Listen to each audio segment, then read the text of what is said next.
आज देश भर में कृष्ण जन्माष्टमी का त्योहार मनाया जा रहा है। ये पर्व हर साल भाद्रपद महीने के कृष्ण पक्ष की अष्टमी तिथि को मनाया जाता है। जन्माष्टमी का त्योहार हर साल बहुत ही धूमधाम के साथ मनाया जाता है। इस साल जन्माष्टमी का पर्व 26 अगस्त 2024 को सोमवार के दिन मनाया जा रहा है और आपको लाइफ टाइम्स की तरफ से ढेर सारी इस त्योहार की शुभकामनाएं। मैं आपके साथ तमन्ना महाजन।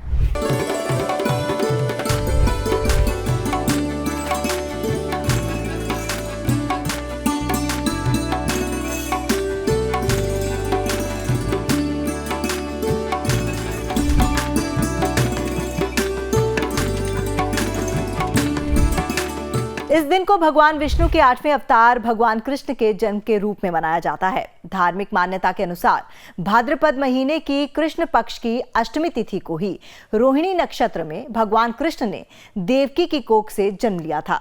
जन्माष्टमी का उत्सव मथुरा और वृंदावन में बहुत ही खास रूप से मनाया जाता है। कृष्ण की नगरी में जन्माष्टमी की रौनक देखते ही बनती है। और ये त्योहार क्यों इतना ज्यादा महत्वपूर्ण हो जाता है, इसे जानने के लिए आपको दिखाते हैं छोटी सी रिपोर्ट।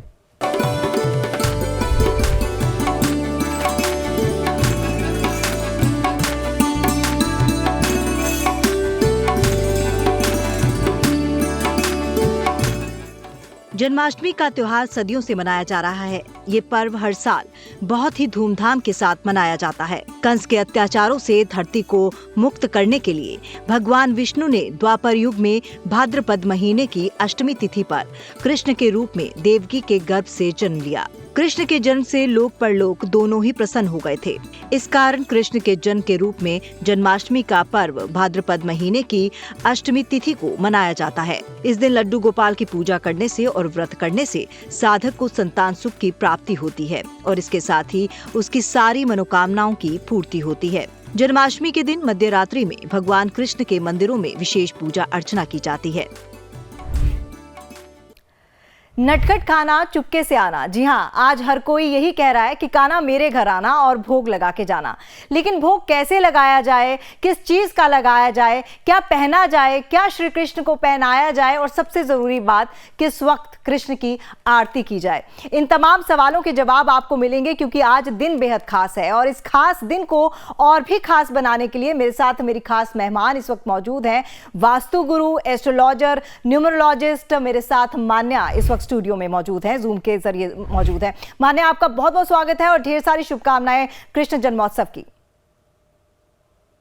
नमस्कार जी, थैंक यू सो मच। और आज श्री कृष्ण के जन्मदिन की सभी को बहुत बहुत शुभकामनाएं। आज का ये पावन अवसर, आज के दिन अगर जो भी पूजा की जाए, जो भी भोग लगाया जाए, सबका एक बहुत बड़ा महत्व है। और हम सब जानते हैं कि किस तरीके से श्री कृष्ण ने हर परेशानी को सीखने में हमें हेल्प की है। हर तरीके से उनकी हर परेशानी हमें कुछ नया सिखाती है। तो यह दिन बहुत ही इम्पोर्टेंट है। उनके उन्होंने लाइफ में हमें दिया है, हमें जो टीचिंग्स उन्होंने दी है, उन सब चीजों को याद करने का ये बहुत ही इम्पोर्टेंट दिन है आज। बिल्कुल। और आपने भोग की बात की तो मेरा पहला सवाल भी यही है, क्योंकि आज भोग लगाया जाता है तो किस चीज का भोग लगाया जाए, क्योंकि तरह तरह की बातें होती हैं, कृष्ण को ये पसंद है, ये पसंद है, लेकिन असल में कृष्ण जी किस भोग से खुश होते हैं? देखिए, अगर हम श्री कृष्ण के बाल रूप की बात करते हैं तो हमें हमेशा श्री कृष्ण जो है माखन के साथ दिखते हैं। हम कितनी भी मूर्तियां देखें तो हमें वही पसंद आते हैं जिसमें उनके हाथ में माखन और मिश्री है। तो इसलिए अगर बात करें भगवान के भोग की तो माखन और मिश्री उनका सबसे पसंदीदा भोग है। इसलिए किसी के पास भी अगर आप घर में थोड़ा सा अपने घर से ही माखन निकाल लें और उसके बाद उनको माखन और मिश्री का भोग लगाएं तो यह जो है उनके घर में खुशहाली लेकर आएगा। बहुत सारे घर में कहते हैं ना, जो पॉजिटिव एनर्जीज हैं वो घर में आएंगी। इसके अलावा धनिया और पंजीरी जो होती है ना, उसका भी भोग वह लगा सकते हैं। जैसे कि जन्माष्टमी के दिन जो है श्री कृष्ण को अगर धनिया और पंजीरी का भोग लगाते हैं, ये बहुत ही कहते हैं ना, एक प्रॉस्पेरस माना जाता है, बहुत ही अच्छा माना जाता है, क्योंकि धनिये का प्रसाद भी भगवान को बहुत पसंद था। इसलिए ये वाला भोग लगाना भी बहुत ही अच्छा माना जाता है और घर में जो है खुशहाली भी आती है। और यह प्रसाद पाकर वह जो है ना, लोग जिन्होंने व्रत रखा है वो भी इस व्रत को, अपने व्रत को इस प्रसाद के साथ जो है खोल सकते हैं और बाद में यही प्रसाद लोगों को भी बांट सकते हैं। बिल्कुल। और मान्या, क्योंकि हम देखते हैं, बचपन से ही हम देखते थे, मंदिरों हम जाते थे तो बड़ी प्यारी प्यारी झांकियां जो हैं वो सजाई जाती थी, लेकिन मुझे लगता है कि हम में से बहुत कम लोग ये जानते होंगे कि वास्तु के अनुसार किस तरह से झांकी को सजाना चाहिए ताकि कृष्ण प्रसन्न हो जाएं और अपना विशेष आशीर्वाद दें। जी बिल्कुल, देखिए झांकियां जो है जन्माष्टमी के दिन एक बहुत ही बड़ा महत्व रखती हैं। ये जो उत्सव है जन्माष्टमी का अपने आप में बहुत धूमधाम से मनाया जाता है। और जो कान्हा है इस दिन झांकियों में हमेशा हमें बहुत सी सुंदर लगते हैं। बहुत सारी जगह पे आप देखेंगे जो है बहुत सभी भारतवर्ष में जो है झांकियां निकल रही हैं। और इस दिन वास्तु दोष को दूर करने के लिए अगर आप झांकियां लगाते हैं, अपने घर में भी झांकियां बनाते हैं, तो ये भी बहुत ही अच्छा रहता है। आपके घर में जो भी नकारात्मक ऊर्जा है या फिर अगर काल सर्प दोष भी है तो ये झांकियों से इसको दूर किया जा सकता है। थोड़े से टिप्स हैं जो मैं आज आपको बताना चाहूंगी कि वास्तु के अनुसार आप किन चीजों का आप ध्यान रखें। सबसे पहले तो जब आप जो झांकी बना रहे हैं तो कोशिश करें कि आप अपने घर के दक्षिण दिशा में या दक्षिण पश्चिम दिशा में या फिर पश्चिम दिशा में ना बनाकर इसे ईशान कोण यानी कि नॉर्थ ईस्ट डायरेक्शन में बनाएं। इस डायरेक्शन को भगवान की दिशा माना जाता है और इस डायरेक्शन में अगर आप जो है झांकियां बनाते हैं तो ये बहुत ही ज्यादा जो है घर में प्रॉस्पेरिटी लेकर आता है। और आपको थोड़ी चीजों का ध्यान रखना है, जब भी आप झांकियों को सजाएं तो आप इस चीज का ध्यान रखें कि कोई भी सजावटी सामान जो है टूटा फूटा नहीं होना चाहिए, मतलब कि उसके अंदर कोई ब्रोकन चीजें नहीं होनी चाहिए। आप उसके अंदर जब फ्लावर्स यूज करते हैं तो वो जो फ्लावर्स हैं वो आप ओरिजिनल फ्लावर्स यूज करें, कटे फटे ना हो, उसके अंदर टूटी फूटी चीजें ना हो। इसके अलावा जो फ्लावर्स हैं वो ओरिजिनल होने चाहिए, कांटेदार पौधे ना यूज करें। इन सब चीजों का आप जो है ध्यान रखें। आप उसके अंदर आम के पल्लव का यूज कर सकते हैं, केले के जो खंबे हैं, इन सब चीजों का जो है प्रयोग आप जो है ना करें, जो बेटर रहेगा। आप इसके अंदर जो है कोशिश करें कि रबड़ प्लांट जो होते हैं उनका यूज ना करें। ऐसे पौधे जो है जिसमें से दूध निकलता है ना, ये वाले पौधे यूज नहीं करने चाहिए क्योंकि ये जो है एक नेगेटिव ऊर्जा को दर्शाते हैं। तो कोशिश करें कि आप ओरिजिनल फ्लावर्स यूज करें, ओरिजिनल प्लांट्स यूज करें, इस तरीके की चीजों का आप यूज करें। और घर के मैंने जैसे आपको बताया कि आप नॉर्थ ईस्ट दिशा में लगाएं, ईशान कोण में लगाएं, ये आपके लिए बहुत ही बेटर रहेगा। फिर अगर आप जो है झांकी सजा रहे हैं या फिर जो है कान्हा को सजा रहे हैं तो कोशिश करें कि उनको येलो कलर या फिर अपने डेट ऑफ बर्थ के हिसाब से कलर्स पहनाएं, वो भी उनको बहुत ही सूटेबल रहेंगे और आपकी जो परेशानियां हैं उनसे भी आप जो है बाहर निकल पाएंगे। चलिए, आपने डेट ऑफ बर्थ की बात की तो बड़ा रेलेवेंट सवाल मेरे दिमाग में आया, क्योंकि बड़े लोगों को ये जानना है कि अपने जन्मदिन के हिसाब से कौन से वस्त्र कान्हा को पहनाए जाने चाहिए। जरा इस पे जल्दी से आप एक थोड़ा सा शॉर्ट में बता दीजिए।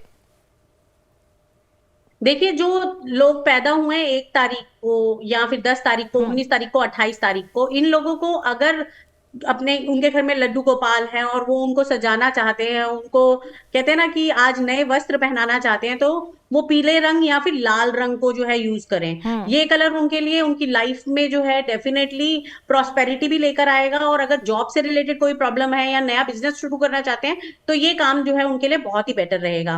इसके अलावा अगर जो लोग पैदा हुए हैं 2 तारीख को, 11 तारीख को, 20 तारीख को या 29 तारीख को, इन लोगों को जो है व्हाइट कलर आज जो है श्री कृष्ण को जो है व्हाइट कलर से सजाना है। व्हाइट कलर के फ्लावर्स डालें, व्हाइट कलर के इनको वस्त्र पहनाएं, ये सब चीजें करें। डेफिनेटली इनकी जो मनोस्थिति है ना, जब वो ऊपर नीचे होती है या फिर जो भी मानसिक तनाव उनको है, उससे ये इनको राहत मिलेगी। बात करती हूँ 3 तारीख, जो लोग 3 तारीख को पैदा हुए हैं, 12 तारीख को पैदा हुए हैं या फिर 30 तारीख को पैदा हुए हैं, ऐसे लोग अगर जो है येलो कलर यानी कि पीला कलर जो होता है उस कलर से जो है भगवान को सजाते हैं, आज उनके वस्त्र इस कलर के रखते हैं, तो डेफिनेटली उनकी कनेक्टिविटी अच्छी होगी, उनकी कम्युनिकेशन स्किल्स अच्छी हो जाएंगी, जॉब में उनको मदद मिलेगी। 4 तारीख वाले लोग यानी कि जो लोग 4 तारीख को पैदा हुए हैं, 13 तारीख को पैदा हुए हैं, 22 तारीख को या फिर 31 तारीख को पैदा हुए हैं, इन लोगों को जो है नीला रंग अगर श्री कृष्ण को पहनाया जाएगा तो इनके लिए ये बहुत ही बेस्ट रहेगा। अगर ये नीले रंग के वस्त्र जो है आज जो है लड्डू गोपाल को पहनाएंगे तो डेफिनेटली इनकी जो भी सोशल कहते हैं ना, जो सोशल कम्युनिकेशन है वो बहुत ही बेटर हो जाएंगी। और साथ में ये डेफिनेटली देखना, इनके दिमाग की जितनी भी कहते हैं ना कोई चीजें अटकी हुई होती हैं वो पूरी होने शुरू हो जाएंगी, जो डिलेज आ रहे हैं वो खत्म होते जाएंगे। 5 तारीख वाले जो लोग हैं, जो कि 5 तारीख को पैदा हुए हैं, 14 तारीख को पैदा हुए हैं, या फिर 23 तारीख को पैदा हुए हैं, ऐसे लोग अगर वस्त्र आज जो लड्डू गोपाल को पहनाए वो हरा रंग पहनाए तो इनके लिए बहुत ही शुभ रहेगा। बात करूंगी 6 तारीख की, यानी कि 6 तारीख को, 15 तारीख को या फिर 24 तारीख को पैदा होने वाले लोग गुलाबी रंग के वस्त्र पहना सकते हैं लड्डू गोपाल को, या फिर वो पर्पल कलर पहना सकते हैं, जैसे कि पर्पल कलर मैंने भी आज पहना है। तो ये कलर जो है उनके वीनस को स्ट्रॉन्ग करेगा, उनके घर में लग्जरीज लेकर आएगा। बात करूंगी 7 तारीख की, यानी कि 7 तारीख को पैदा होने वाले जो लोग हैं, 7 तारीख को अगर पैदा हुए हैं, या फिर जो है 16 तारीख को पैदा हुए हैं, या फिर जो है 25 तारीख को पैदा हुए हैं, ये लोग आज जो है ब्राउन कलर या फिर जो है लाइट ब्लू कलर, ये कलर को अगर पहनाएंगे तो इनके लिए बेस्ट रहेगा। गोल्डन कलर भी ये यूज कर सकते हैं लड्डू गोपाल के वस्त्रों के लिए। जी। बात करूंगी 8 तारीख की, तो 8 तारीख वाले जो लोग हैं ना, वो अगर ब्लैक कलर को पहनाते हैं, लाइट ब्लू कलर को पहनाएंगे, तो इनके लाइफ से जो भी डिलेज आ रहे हैं या इनके कोई काम नहीं बन रहे हैं, कई बार आपने देखा होगा बिजनेसमैन होते हैं जिनके काम नहीं बन पा रहे होते हैं, अगर ये कलर आज जो है उनको पहना जाएगा लड्डू गोपाल को और अपनी इंटेंट दी जाएगी तो उनके काम जो अटके हुए काम है वो बनने शुरू हो जाएंगे। आइए बात करते हैं 9 तारीख की। तो 9 तारीख वाले जो लोग होते हैं ना, इनके लिए जो 9 तारीख को पैदा हुए हैं, 18 तारीख को या फिर 27 तारीख को पैदा हुए हैं, ये लोग लाल रंग आज जो है लड्डू गोपाल को लाल रंग से सजाए, लाल रंग के फूल रखे। इन सब से जो है इनके जो है अंदर एक स्ट्रेंथ आएगी। अगर उनके अंदर उनको कॉन्फिडेंस की कमी है तो वो भी कंप्लीट हो जाएगी, वो भी ठीक हो जाएगी। तो इतने कलर्स से किस तरीके से आप देखिए, कैसे कलर्स को यूज करके लड्डू गोपाल के वस्त्रों में आप अपनी परेशानियों से राहत पा सकते हैं। बिल्कुल। लेकिन एक सवाल मेरे जहन में आ रहा है मान्या कि ठीक है, मेरा जन्मदिन एक पर्टिकुलर डेट को आता है, 6 तारीख को आता है, मैंने 6 तारीख के अनुसार एक वो रंग आपने जो कहा वो मैंने पहना दिया, लेकिन अगर मेरे घर में ही कोई दूसरा शख्स है उसका 9 तारीख को आता है, तो ऐसे तो फिर कैसे चलेगा? नहीं, देखिए, अगर वही मैं बता देती हूँ, अगर जैसे जो है दूसरा शख्स किसी और डेट को पैदा हुआ है, तो अगर आप जनरली पहनाना चाहते हैं तो आप जो है पीला रंग पहना सकते हैं, गुलाबी रंग पहना सकते हैं। ये कलर जो है हर तरीके से भगवान को डेफिनेटली अच्छे लगेंगे। और नहीं तो मल्टी कलर्स अगर आप यूज करेंगे तो वो भी आपके लिए बहुत ही बेस्ट रहेगा, बहुत बेस्ट रहेगा। और देखिए, इसीलिए आपने पर्पल और मैंने पीला पहना है, बिल्कुल सेफर साइड रखने के लिए और श्री कृष्ण को खुश करने के लिए। अगर मैं बात करूं मंत्र की, क्योंकि जब हम प्रसाद देखते हैं, हम अक्सर देखते हैं जब पंडित जी प्रसाद देते हैं तो वो मंत्र एक मन ही मन में गा रहे होते हैं। कहा जाता है कि जब आप प्रसाद ग्रहण करें तब भी मंत्र का उच्चारण करते रहें। वो कौन सा मंत्र है आज जो विशेष तौर पर प्रसन्न कर सकता है कृष्ण जी को? देखिए, सबसे इंपॉर्टेंट है कि अगर हमें कोई भी मंत्र करना है जिससे हमारी रक्षा हो सके, या फिर अपनी हम हमेशा कृष्ण को कहें कि हाँ भी हमारी रक्षा कर सके, वो है मंत्र है कि श्री कृष्ण गोविंदे गोविंद हरे मुरारी, हे नाथ नारायण वासुदेवा। ये मंत्र अगर आप रेगुलरली 108 बार आज करते हैं तो डेफिनेटली आपकी जितनी भी परेशानियां हैं उससे आपको निजात मिलेगी, और साथ में भगवान श्री कृष्ण हमेशा आपकी रक्षा भी करेंगे। ये मंत्र एक रक्षक की तरह काम करता है। इसके अलावा एक मंत्र मैं आपको और बताना चाहूंगी, ओम क्रीम कृष्णाय नमः। ये मंत्र का अगर 1100 बार आज मंत्र जाप किया जाए तो डेफिनेटली आप देखेंगे कि आपकी लाइफ में कोई भी परेशानी चल रही हो, जिंदगी में कोई परेशानी आ रही हो, किसी भी तरीके की परेशानी हो, इस मंत्र से डेफिनेटली वो दूर हो जाएगी। और अगर मैं शुभ मुहूर्त की बात करूं तो कौन सा शुभ मुहूर्त है आज? आज की अगर मैं शुभ मुहूर्त की बात करती हूँ तो देखिए, आज सोमवार है, 26 अगस्त है, और जो आज की जो शुभ तिथि है, अगर मैं शुभ योग की भी बात करती हूँ तो आज बहुत ही शुभ योग है। आज के दिन स्वार्थ सिद्धि योग भी बन रहा है, जयंती योग भी बन रहा है। आज के दिन जो चंद्रमा है वह वृषभ राशि में रहने वाला है, और साथ में कृतिका नक्षत्र का संयोग भी बन रहा है। इसलिए ये तिथि जो है ना बहुत ही इंपॉर्टेंट तिथि है। और आज का जो शुभ मुहूर्त है पूजा के लिए रात को 12 बजे से लेकर 12:44 तक रहेगा, यानी कि 44 मिनट तक का टाइम है जब आप अपना व्रत भी खोल सकते हैं और पूजा भी अच्छे से कर सकते हैं। और माने मेरा लास्ट सवाल उन लोगों के लिए, हमारे जैसे लोगों के लिए जो ऑफिस में जन्माष्टमी मना रहे हैं, पूजा अगर मंदिर में ना जा सके, विशेष तौर पर आरती ना कर सके, तो किस तरह से वो अपना जो समर्पण भाव है वो श्री कृष्ण को अर्पित कर सकते हैं? देखिए, जो लोग डेफिनेटली जैसे मैंने आपको बताया है कि जो लोग नहीं जा सकते या सेम कलर्स नहीं पहना सकते, तो वो सिर्फ और सिर्फ ये मंत्र का जाप कर ले या फिर अपनी इंटेंट दे के भगवान को नमस्कार कर ले, तो भी उनके लिए बहुत रहेगा। नहीं तो वो जो है भोग में जो है दही, माखन, मिश्री का भोग नहीं लगा सकते, तो अपने हाथ से सिर्फ एक कच्चे दूध का भी भोग लगा देंगे, तो वो भी उनके लिए बहुत रहेगा। और अगर ये सब चीजें नहीं भी कर पाते, तो आप जो है सिर्फ सिर्फ और सिर्फ श्री कृष्णाय नमः, श्री कृष्णाय नमः इसका भी जाप करते रहेंगे, तब भी उनके ऊपर जो है डेफिनेटली वो आपको रिजल्ट देंगे ही देंगे, वो खुश होंगे ही होंगे। बिल्कुल। और श्री कृष्ण बाल स्वरूप आज उनकी पूजा की जाती है, और हम सब जानते हैं कि कोई भी भगवान अपने बच्चों के साथ अन्याय नहीं कर सकता है। तो आपको जैसा भी बन पड़े आप पूजा अर्चना कर सकते हैं। आप एक बार हाथ जोड़ लीजिए, आप कहीं भी सर झुका लीजिए, क्योंकि कहते हैं कि भगवान जो है वो ऊपर भी है, नीचे भी है, चारों दिशाओं में भगवान ही भगवान है। बस आपकी समर्पण की देरी है, आपकी आस्था की देरी है, और कहीं भी आप देखेंगे, आंखें बंद करेंगे, आपको भगवान जरूर दिख जाएंगे। मान्या, आपने हमारे साथ इतनी ज़रूरी इंफॉर्मेशन जो है वो साझा की, और साथ ही साथ आपने हमारे साथ बातचीत की, और तमाम वो भ्रांतियां और तमाम वो जो सवाल लोगों के जहन में चल रहे थे उनसे आपने आज पर्दा उठा दिया। एक सवाल मेरे जहन में आया एक और, कि आज है जन्माष्टमी, क्योंकि कई लोग कह रहे हैं आज है जन्माष्टमी, कई कह रहे हैं कल है जन्माष्टमी, तो ये भी आप दूर कर दीजिए वहम कि कब है जन्माष्टमी। जी, जन्माष्टमी का जिस तरीके से मैंने आपको बताया ना कि आज इतने सारे योग बन रहे हैं, स्वार्थ सिद्धि योग बन रहा है, जयंती योग बन रहा है, साथ में चंद्रमा भी बहुत अच्छे जो है ग्रह राशि में बैठा हुआ है, और साथ में कृतिका नक्षत्र भी बन रहा है, तो इसलिए जन्माष्टमी आज ही मनाई जाएगी।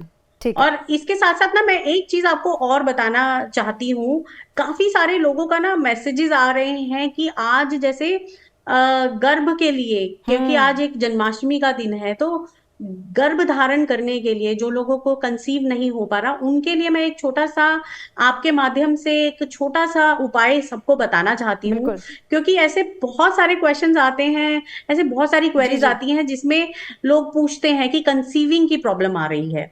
तो अगर आज जन्माष्टमी का दिन है, और अगर आज के दिन आप जो है जो लोगों को कंसीव करना है, उन लोगों को के लिए ये बहुत ही इंपॉर्टेंट है कि अगर लड्डू गोपाल के आगे आज वो खीरा रात को रखते हैं, एक खीरा ले लीजिए, उसे अपनी इंटेंट देते हुए कि जैसे लड्डू गोपाल आप हैं, इसी तरीके से हमारे पास भी एक नन्हा मुन्ना लड्डू गोपाल आ जाए, और उनके सामने खीरा रख दें, और अगले दिन उसी को काट के प्रसाद के रूप में खुद खा लें, ग्रहण कर लें, तो डेफिनेटली इससे जो है कंसीविंग की पावर बढ़ जाती है। और संतान गोपाल मंत्र आज का दिन जरूर करें, ये भी इनके लिए बहुत ही बेस्ट रहेगा। तो आज कंसीविंग के लिए बहुत ही अच्छा समय है। अगर आप कंसीव करना चाहते हैं तो आज अपनी इंटेंट देके भगवान से प्रार्थना करें, पूजा करें, जिससे वह आपको छोटा सा एक लड्डू गोपाल दे सके। बिल्कुल। और बहुत अच्छा लगा आपसे बात करके, और आपने बड़ी अहम जानकारी हमारे साथ साझा की। बहुत बहुत धन्यवाद आपका हमारे साथ जुड़ने के लिए। थैंक यू जी, थैंक यू सो मच। तो जन्माष्टमी के शुभ अवसर पर आपको किस तरह से भोग लगाना है, क्या कुछ आप पहन सकते हैं, किस रंग के कपड़े पहनने हैं, ये जानकारी तो आपको दे दी। अब आपको ये भी बता देते हैं कि ऐसी कौन सी चीज़ें हैं जो जन्माष्टमी पर आपको करने से बचना है। तो देखिए,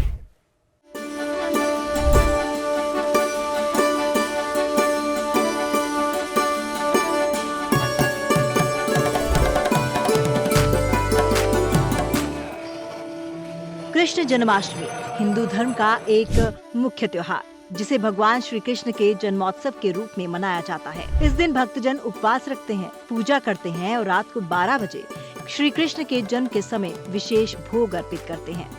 लेकिन भोग तैयार करते समय कई ऐसी गलतियां होती हैं जिनसे बचना जरूरी है, ताकि भगवान श्री कृष्ण को समर्पित भोग शुद्ध और सही तरीके से अर्पित हो सके। आइए जानते हैं वो कौन सी गलतियां हैं जिन्हें आपको इस पावन अवसर पर करने से बचना है।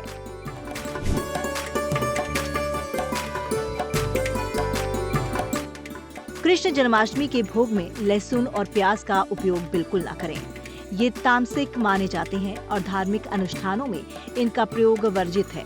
इसके स्थान पर शुद्ध और सात्विक सामग्रियों का ही उपयोग करें। भोग तैयार करते समय इसे चखना सबसे बड़ी गलती माना जाता है।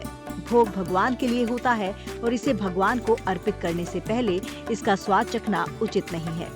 इसलिए भोग को बिना चखे ही तैयार करें और फिर भगवान को अर्पित करें। कृष्ण जन्माष्टमी के भोग के लिए हमेशा ताजे और शुद्ध सामग्रियों का ही उपयोग करें। बासी या अशुद्ध सामग्री से बने भोग को भगवान के लिए अर्पित करना अनुचित माना जाता है। ये भोग की शुद्धता को प्रभावित कर सकता है, जो कि इस पर्व की पवित्रता के विपरीत है। भोग अर्पित करने का एक सही तरीका होता है, इसे हमेशा भगवान के चरणों में ध्यान पूर्वक और भक्ति भाव से रखें। भोग को अर्पित करने से पहले भगवान का ध्यान करना और मंत्रों का उच्चारण करना भी जरूरी है। इसके बिना भोग अर्पित करना अधूरा माना जाता है।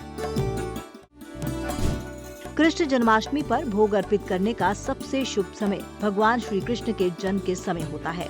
लेकिन अगर आप इस समय के अलावा अन्य समय पर भोग अर्पित कर रहे हैं तो ये ध्यान रखें कि वो समय शुभ हो। भोग अर्पित करने का समय और विधि का सही पालन करें।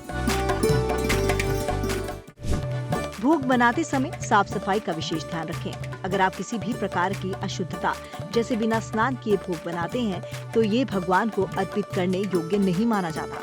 इसलिए भोग बनाते समय पूरी पवित्रता और शुद्धता का पालन करें। तो ये थी कुछ खास बातें जिनका ख्याल मात्र रखने से कान्हा का खास आशीर्वाद प्राप्त होता है। श्री कृष्ण जन्माष्टमी की आपको ढेर सारी शुभकामनाएं। हम भी यही चाहते हैं कि आपकी हर मनोकामना पूर्ण हो और कृष्ण का विशेष आशीर्वाद जो है वो आप पर बना रहे। इसी अच्छे नोट के साथ मुझे दीजिए इजाजत। अपना ख्याल रखिएगा और बने रहिएगा लाइफ टाइम्स के साथ।